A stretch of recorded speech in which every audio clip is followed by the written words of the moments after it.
Hello. I was about to give Woody Woodpecker a ride down this pole.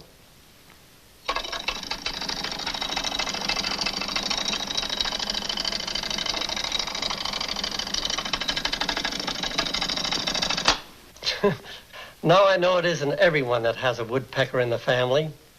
So I imagine you'd all like to know how life began for our backwoods Barrymore. Oh, boss, not that again. What I'm about to tell you is actually a true story. At the time it happened, I had a cottage in Sherwood Forest, which is just a short distance from Hollywood. One morning about 5, I heard a frantic knocking. I couldn't imagine who'd be calling on us at that hour. Half asleep, I opened the door and looked around. There was nobody there. I thought I'd been hearing things, so I went back to bed. A few minutes later, the knocking started again. This time I knew I wasn't dreaming. I got up and went to the front door again. But I still couldn't see anyone.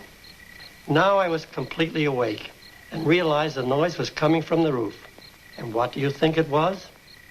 Yes, it was a big red-headed woodpecker banging at the roof as though his life depended on it. I shouted at him, and he flew away. As he left, he gave a crazy sort of a laugh. He not only awakened my wife and me with his early morning serenade, but he was ruining my roof. And do you know why he was doing it? He was drilling hundreds of holes as a storage place for his winter supply of hazelnuts. Here are a few I found.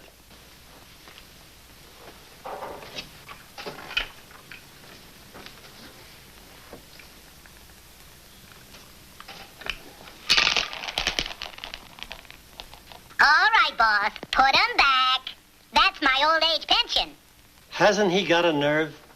Now, to get back to my story, I had about as much as I could stand.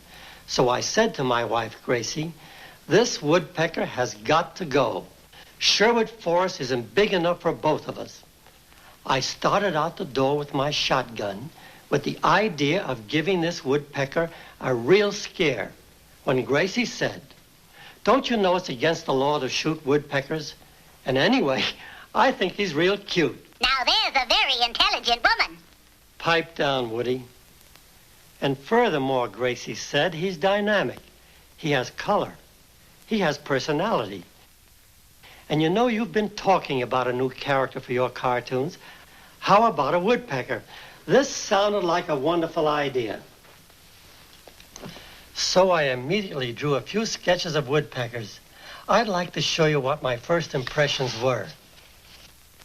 As you can see, there was quite a problem deciding just how Woody should look.